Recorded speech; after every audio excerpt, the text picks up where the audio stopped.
Bonjour, bienvenue dans cette seconde lecture de janvier 2023. Ça fait assez longtemps que j'ai envie de lire des poèmes de Mylène Tournier. Il n'y a pas énormément de poèmes sur ma chaîne de lecture.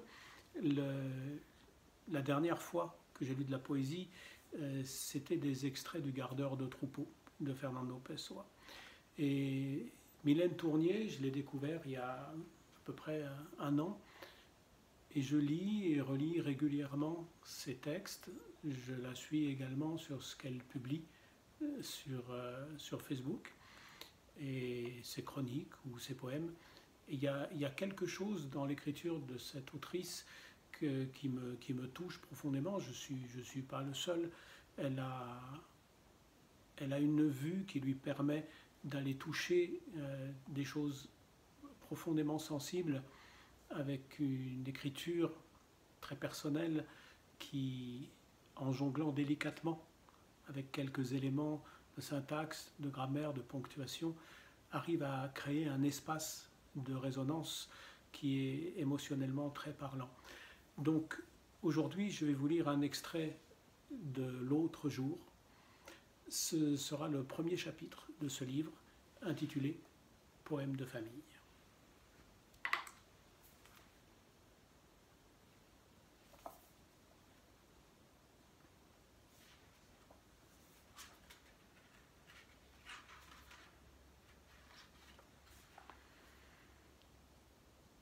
Je voulais vérifier qui j'aime. Alors dans le quart de nuit, j'ai pensé aux gens et j'ai essayé de les imaginer dans le quart de nuit, la nuit, et il fallait que je sois ému. Par exemple, mon père. J'ai imaginé la respiration un peu trop forte de mon père, l'odeur de mon père dans le quart de nuit, la nuit, le petit froid des stations essence et remuer doucement les genoux comme on tourne ensemble de cuillères. Ma mère, émouvante aussi, à sa façon, mais aussi elle serait polie. Ma mère serait polie la nuit. Ma mère serait polie de nuit, dans le quart de nuit, et même si on ne distingue plus dans la nuit qui est poli de qui n'est pas poli. Les stations essence à croiser et dépasser comme on double un arbre sans le différencier du premier. On s'enfonçait dans la nuit qui s'enfonçait dans le quart, et je voulais juste être ému et aimer des gens et m'en souvenir, ou bien la vie est très seule. La nuit par-dessus la politesse de ma mère, la nuit le long du dos de mon père, le quart de nuit, la nuit, et mes parents jeunes, à cet âge-là d'encore se rencontrer, mes parents qui vont en quart de nuit, la nuit, à un festival, et mes parents vieux, mes parents à l'âge qu'aujourd'hui, séparément ils ont, l'âge de mon père, l'âge de ma mère, comme chacun avoir un dos. J'ai imaginé ma mère seule dans le quart de nuit, la nuit, le quart de nuit, la nuit et la petite panique de ma mère, la constante petite panique de ma mère, le Dieu de ma mère, sa grande foi claire, et j'aurais été pardon, mais j'aurais été incapable partout de parler de ma mère. Mais cette nuit, dans le quart de nuit, la nuit, je peux. Dans le quart de nuit, la nuit, je peux parler de ma mère, ici, dans les mots d'être dans la nuit d'être, loin de ses bras, du corps de ma mère, la vieillesse, le grand temps du monde, et comme tout meurt, comme tout naît, l'humanité, le rien, le hoquet de l'humanité. Et alors, on m'a parlé tant de Jésus, et donc je croyais que Jésus était beaucoup et qu'il suffisait d'y croire, mais Jésus n'explique que ce que Jésus explique. Jésus ou Dieu d'ailleurs. Et finalement, doucement, je me suis endormi dans le quart de nuit, la nuit, entre avoir imaginé mon père et avoir imaginé ma mère, et après avoir vérifié que je les aime. J'ai demandé à ma mère si elle se verrait là mourir maintenant. Elle a dit que non, que ça l'embêterait. Surtout, elle a dit parce qu'elle pense qu'on peut, ses enfants, avoir encore besoin d'elle, parce qu'on peut encore avoir besoin de moi. J'ai regardé ma mère, j'ai fait le jeu, les jours d'avant, alors qu'ils étaient venus me visiter dans la ville, de regarder mes parents en essayant d'oublier que bien sûr ils sont avec moi et ce sont des vacances. Voir leurs visages, leurs sandales et les sacs dans la ville, sur la couche des monuments, comme simplement les visages, sandales et sacs de joncs. Une famille, frères et filles, et les parents. La mère ne voulait pas mourir, pas avant quelques années au moins, et nous savoir bien. Et maman, ta plus grande peur, faire un AVC et qu'il vous arrive quelque chose. J'ai regardé autour, il faisait grand soleil, la tour Eiffel était trempée. On a imaginé la mère écrire comme on peut essayer parfois s'imaginer vieille l'écriture dans 10 ans, comment ce sera, par où ça vieillit une écriture, un texte écrit par la mère. Qu'elle dirait rarement je parlerai du moineau impressionné par le ciel, et du ciel que le moineau impressionne, et des dames dans le bus, assises, mains sur les genoux, et dont on ne sait rien du ciel derrière les mains, les genoux. Tu parlerais du bouquet desséché de fleurs fanées sur le feu de circulation, en souvenance du petit motard mort, des nids d'hirondelles dans les toits qui fondent avec la pluie. Vieil enfant pleure, elle croyait que la vie allait durer toute la vie. La caméra est tenue par un homme. On devinerait, pas parce qu'on l'entendrait parler, mais par la manière que la caméra aurait de, comme une main sur le bas d'un visage, bien entourer le paysage. Le paysage est un paysage d'été et de mer. La mer forcément est surtout ailleurs, plus grande que là l'image. Une femme est debout dans le début des vagues. On voit le rond de son dos, en haut du maillot une pièce noire. Le plan pourrait durer toujours. Du lent travail des vagues et de l'écume à fureter entre les pieds de la femme, si ce n'était l'intervention soudaine de 2 enfants débarquant littéralement dans l'image par son côté, déconcertant alors le cadre jusqu'à arriver au petit heurt face de chaque vague. Le pas chassé des 2 enfants, une fille, un garçon, traverse l'écran, passant sur le sable devant la mère et devant la femme, disparaissant du cadre et repassant dans l'eau derrière la femme. Le garçon court après la fille avec dans les mains un long tube en mousse qu'il agite et secoue au-dessus de la fille. Elle l'évite en sautant dans les vagues. On n'entend pas les rires qu'on voit. Par quoi sait-on qu'ils n'appartiennent pas à cette caméra de famille, qu'ils ne seront dans le film de l'été qu'un hasard, comme vagues plus ou moins hautes que les figurants fictifs d'un film de vacances. La femme au dos rond, au pied d'écume, sort de l'eau, s'avance vers l'homme, réalisant elle-même le gros plan que l'on attendait, d'enfin voir son visage un peu mouillé d'une baignade dont on n'aura vu que la fin, d'un amour dont on ne saura qu'à un moment et qui se décadre comme longue mer. La toute petite mémoire, et pas les chants d'enfants courir tellement.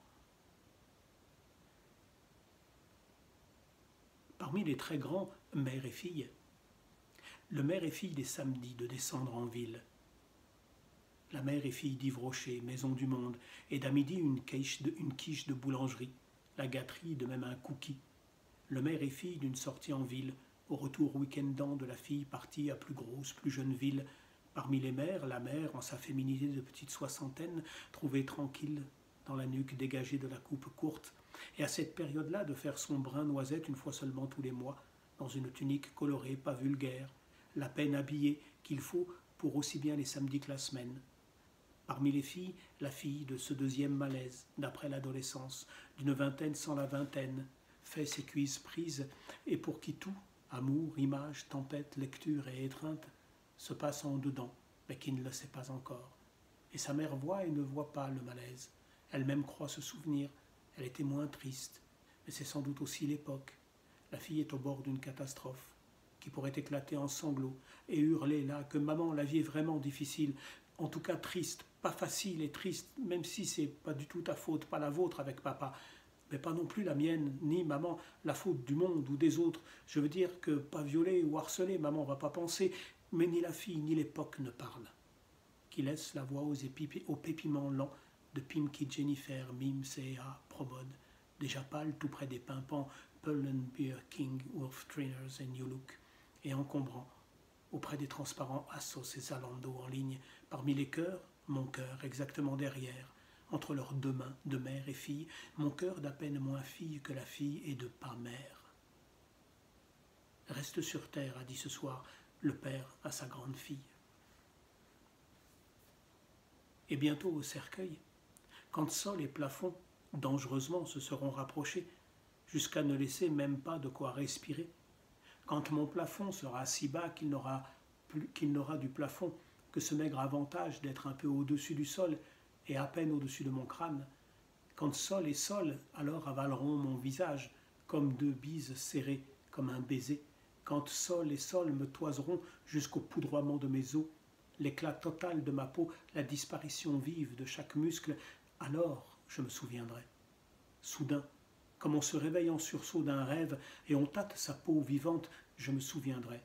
Soudain, de mes petites cuisses de grenouille, tendue au carrelage frais de la maison du Var, ouverte, et des fourmis noires qui passaient du jardin à l'intérieur, puis dans mes shorts, des fourmis du sud, sèches, grandes, bien découpées en parties, pas celles les toutes petites, les fourmis qu'on dirait presque craquantes comme pointillés et biscuits secs, je me souviendrai, soudain, du sol frais, parmi sinon le dehors chaud, et que mes cuisses étaient des joues, et que sur un des murs de la grande pièce ouverte de mai, il y avait cette photo immense de ma mère agenouillée dans l'herbe, et l'herbe était sensuelle, et aujourd'hui, je crois que la photo a dû être prise après l'amour, et avant même que les tiges vertes se soient complètement redressées des deux corps de mon père, ma mère couchée l'un sur l'autre et sur l'herbe, le sexe sombre de ma mère, une fourmi noire à rouler entre les mains de mon père, et sous le t-shirt de ma mère, sur la photo, sa peau devait être encore froissée, marquée du chahut ras de s'être aimée. Et ma mère, je me souviens aussi, maintenant je m'en souviens, avait un brin d'herbe dans la bouche, sur le côté des lèvres. Mais moi, mes cuisses à sucer le sol comme ces poissons laveurs d'aquarium, je savais rien de ces grands saisissements, des bouches l'une par l'autre, rien de l'amour, à peine un peu de l'obscure morphologie des fourmis. Entre sol et sol, très loin désormais du ciel, j'aurais oublié. Sans doute. Les chaque matin, chaque soir, des femmes dans la gare Saint-Lazare qui inlassablement répètent agenouillées que Dieu nous bénisse et qu'on les aide, qu'on leur vienne en aide. Et devant elles, par terre, dans la station, jouent des enfants, comme sur les tapis à jouer, les bébés qu'on vient juste de langer et qui batifolent. J'aurais oublié les garçons des bureaux des grandes tours d'entreprise qui vont à midi du ramadan moite s'allonger dans les toilettes, handicapés sur du papier toilette tendu et qui s'endorment. Et lorsque quelqu'un tente d'ouvrir la porte et les réveille, les garçons sursautent comme des chiens qu'on coupe dans leurs rêves. Dans le désert, on ne peut pas s'allonger. Sur le désert, on ne peut pas, même déjà que les pieds ça brûle. Est-ce que je me souviendrai des moquettes qui faisaient tousser l'asthme de mon père, du sol mou pneu en bas des toboggans, des tapis caoutchouc de gym qu'il fallait tirer en début de séance et ramener contre le mur en fin d'heure, des galets terribles d'avant être enfin dans la mer, sans le sol du tout, juste à flotter. Des randonnées que mon père et moi finissions pieds nus, et de la petite médecine sauvage de mon père, rien que ça de bon, un ruisseau et s'aérer. Et de mon père plus tard, malade, qui doit passer par les quatre pattes pour se relever. Du sol des jeux vidéo, beau comme du parquet flottant, du sol des Sims où il fallait nettoyer les vomis des enfants, et le sol des jeux était plus réaliste que toute ma vie. Et quand enfin j'aurai tout oublié, dans le grand puits d'être morte, le sol se rappellera peut-être des couches d'humains balancées de la table allongée du carrelage pour les jeter sans se baisser et pas risquer la chute, et du tout doux du gros pouce humanoïde du pied, des petites têtes du boulier des orteils, des paumes sur lesquelles on appuie pour se relever et qui gardent la marque, des roues et gracieuses rondades des cousines et de mes cabrioles plus piteuses, et de l'ongle du frère sur lequel, alors qu'il me glissait dessous un mot gentil, j'avais refermé la porte, l'ongle violet puis noir, et qui après était tombé, laissant nu soudain sa phalange, comme une orbite sans plus la paupière, ou comme une âme sans plus d'humain. On saura qu'un frère est mort si WhatsApp répond moins vite, voire pas. On m'enterrera sous une autre époque que celle à laquelle tout à l'heure je suis né. Mes mains ont cherché le visage de ma mère, le trou dans la vitre, sur les tables allongées, officielles ou de fortune, air d'autoroute, lit d'invité, et pour que ne criât plus ma bouche qui criait, son nez a lu mon front de droite à gauche et de gauche à droite, comme une langue indécise. 30 ans durèrent 30 ans. Mes bras prennent des bras dans leurs bras le soir, quand la lune prend le ciel. Il y a quelqu'un, précis comme un miracle, entre la lourde vitre du monde et le long trou du moi. Ma mort aura bientôt étalé et rapproché mes dizaines. Les mondes sont de très grands prématurés. J'attends ensemble la fin de la fin du monde. Maman, je sais un jour tout disparaît, comme quand tu descends chercher la voiture au parking, et moi j'attends en haut. La fille tousse et parle. Par contre, laisse-moi. Si je tousse, dis rien. C'est pire si tu dis. Après, je dois me retenir. Mais je veux tousser quand je dois tousser et pouvoir autant que je peux, et fort quand ça me vient. Et pas que tu sois là, maman, à côté à surveiller chaque. Et je dois alors les garder dedans, les quintes, et parler comme si de rien, et m'étouffer dedans, aller dans la pièce à côté, tousser dans ma chambre de pull, dans ma manche de pull, la paume contre ma bouche pour moins de bruit. On dirait que tu les comptes combien je vais tousser. Je veux même pas vivre, même déjà tousser, pouvoir. Elle s'étouffe, on dirait qu'elle meurt. Elle meurt pas du tout, bien sûr. Mon frère Réjouis-toi du même et dans l'aller-retour prendre le seul boulevard, toujours. Des vivants, morts pendant l'enfance, je me souviens les prénoms, les noms. Que leur peau de vivant se mêlait avec leur peau de mort, comme j'imaginais. Qu'on aurait dit à rebours que de tout temps ils allaient mourir, comme donc moi, mais ça je ne le savais pas encore. Le prénom et le nom de famille et le visage, les trois, prénom, nom, visage, étaient morts du monde, et les trois prénoms, nom, visage, étaient très presque brillants dans ma tête, comme avoir isolé une bête phosphorescente et la regarder. On meurt, on mourra, allongé, allongé, les uns, tout près des autres, tout près, rangés, rangés, à part moi, s'imagine l'enfant. Fille et fille de père et mère fonctionnaires, je pensais qu'entre peut-être les 10 ou 20 vies qu'il était possible de vivre, l'une surtout était celle-ci de, dans le petit matin, les pieds sur les pédales, le volant sous les mains, partir pour la ville, et la même école, et revenir tôt, partir en vacances, et je n'imaginais, je crois, rien des 19 et milliards autres vies. Et mon père était mon père, le plus grand, fort et drôle, qui dans tous les musées disait « je suis professeur » pour la gratuité et nous faisait passer, en mentant sur l'âge qu'avec mon frère j'avais. Et j'ai un peu tremblé de la prison dans les 19 milliards autres vies, sans doute la pire. À mon tour devenu professeur, j'ai grandi quand même. Qui sait bien que les nuages sont libres au-dessus de la Maïf, Casden, MGEN. Et quand il sera mort, me resteront ses yeux, les photos qu'il avait prises et que mon père couinait des mains avec le savon, coupait les pommes entre ses mains sans couteau. C'est l'été. Et l'été a vieilli. Appel, j'écris, je marche. Sillon sur longue terre. WhatsApp call. La mère a son chapeau de paille acheté à Arles. Je ne connais pas Arles.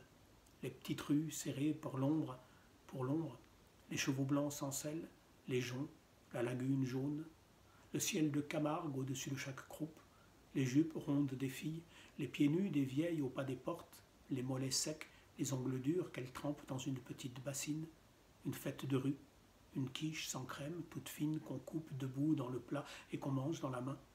On pose le plat vide sur le perron, on le remontera tout à l'heure. Les chats qui filent dormir l'après-midi sous les journaux jetés dans les paniers d'osier, c'est l'été des parents. On était, c'est rare, les trois enfants, frères et moi réunis. WhatsApp n'est pas un feu. Le téléphone debout, de main en main, le père à l'écran. WhatsApp improvise ses gros plans. Le visage du père beaucoup plus vivant et rouge qu'à l'écran. La mère au chapeau, tout lui va bien. Le chapeau lui va bien. WhatsApp aussi lui va bien. Le formidable été par-dessus l'époque. Les flamants de Camargue, comme avoir séparé le feu du feu et isolé les branches. Sur WhatsApp, nos trois corps de vieux enfants, leurs deux corps de parents et d'amants, et l'aucun corps du ciel.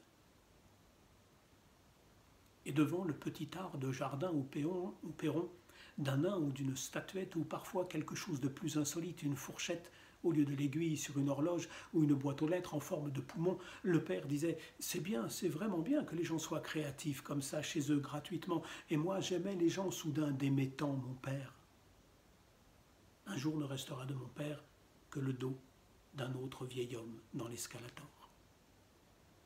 Personne ne sait s'il y a Dieu exactement, ni la chose noire comme une question plein les yeux de l'enfant devant la bougie du gâteau, qu'on pose devant lui un feu, qu'on lui demande avec sa bouche de tuer le feu. Je sais pas, moi, où est ma bouche. J'irai te suivre dans tes réincarnations successives, et être ta fille, alors, quand tu seras mère à épouser un autre homme d'une autre province, d'un autre pays, tu seras ébahi ce jour-là d'accoucher, de voir ma tête à moi encore surgir, et tu serais d'une peau et de couleurs différentes, et d'ailleurs même d'un sexe, peau et sexe inversés, que tu verrais ma tête encore à moi sauter de cette hirsute de toi, et je serais ta fille, étant toi père ou mère, je serais moi fille encore, et même si alors tu allais te réincarner en choses moins humaines, je serais ta fille moins humaine, mais fille. Et si c'est effectivement ça que l'univers est, d'une incessante multiplication, et qu'on passe de planète en planète comme les bébés nouveaux de bras en bras, et si c'est ça alors que tu iras te réincarner, ni peau, ni état, mais onde ou vibration, je serai la vibration suivante. et encore ta fille. Je ne me connais pas quand tu m'auras quitté, ni mon visage d'avoir quitté le travail qu'après un an à petit tenir j'irai rue. Je ne me connais pas en train de pisser dehors, en train de marcher la nuit, de trembler ou d'oublier celle un jour que je fus sur terre dans cette même vie d'être. Je ne me connais plus si le pays est en guerre. Je ne connais rien des actes et pensées, et ni du visage de celle pour l'instant que j'agis, si celle-ci avait là un accident et désormais la langue pendante, les mots, la berge quand on est au loin, large. Je ne connais pas les mains, le cœur, le mouvement du cœur de moi, quand j'apprendrai par un coup de fil que votre père est mort. Devant l'enfant dont elle vient d'accoucher, la femme commence la lecture à voix haute du bottin. Voilà le nom de ceux, à part les animaux, qui se trouvent en même temps que toi sur terre. Maintenant oublie chaque nom. Humaine d'humaine. Je suis ta mère et je ne suis pas ta mère. Humaine du mystère. Le possible est possible. La dame quitte la pièce et laisse seule sa toute petite fille de quelques heures, alors celle-ci se lève et vole jusqu'à sa mère. Maman, ne fais pas n'importe quoi. C'est l'heure là de tout m'aimer. Après, on se laissera humaine. Et l'on connaîtra bien que nos noms sont des noms. L'on connaîtra bien que nos mains nous enracinent et nous projettent. Mais là, tu vois, j'ai très besoin de toi. D'ailleurs, j'ai faim. Son corps était dans la pièce parmi nous comme un feu dont chacun, sans d'ailleurs que ça ait été dit, s'occupe.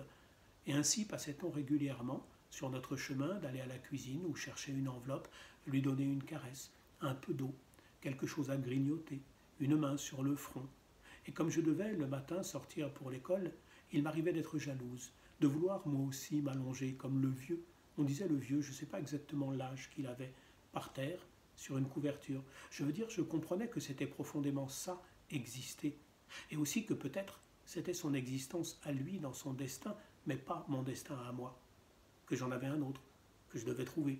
Et même si, jusqu'à aujourd'hui, une existence possible se trouve définitivement là, au pied des canapés, un petit dos allongé, et avoir dépassé même la peur de la mort, je crois, et toutes les peurs, être un vivant autrement parmi les vivants, je ne sais pas du tout à quoi pensait le vieux, s'il avait des pensées, des discours dans sa tête. Je sais que lorsqu'il est mort, ça a été la fin, définitive, brutale, de toute l'enfance, jusqu'au choix régulier, aujourd'hui encore, que propose l'angoisse de se hisser vers les vivants qui sortent, ou de rester par terre, feu d'une pièce ou animal d'hôpital. Et je me dresse alors, je me redresse comme une humaine, comme si j'étais humaine. Je me dresse et je sais bien qu'on veut vivre, qu'on peut vivre par terre, en bas des robinets, sous la colonne du lavabo, la joue sur la page ouverte d'un magazine, pour un peu moins de froid, en se tirant d'un carrelage à un autre, et combien peut sembler alors immense et absurde tout un appartement, et qu'on en est chacun un, et qu'on doive vivre plusieurs jours et faire des choses. Je t'ai demandé, maman, si penses-tu que les morts, maman, vivent après avoir été sous terre? Tu m'as répondu que, ma fille, les choses des chambres sont pour les choses des chambres et les choses de dehors pour dehors, et que sans doute alors les morts peut-être nous regardent, mais reviennent pas. Et on aurait dit, maman, parce que tu étais debout au bord du lit dans la chambre, que tu tenais ton ombre avec tes mains, et dans le grand miroir en pied, je voyais mes jouets bleus et verts, mes poupées et mes chaussures, avec lesquelles ce matin encore j'avais joué dehors.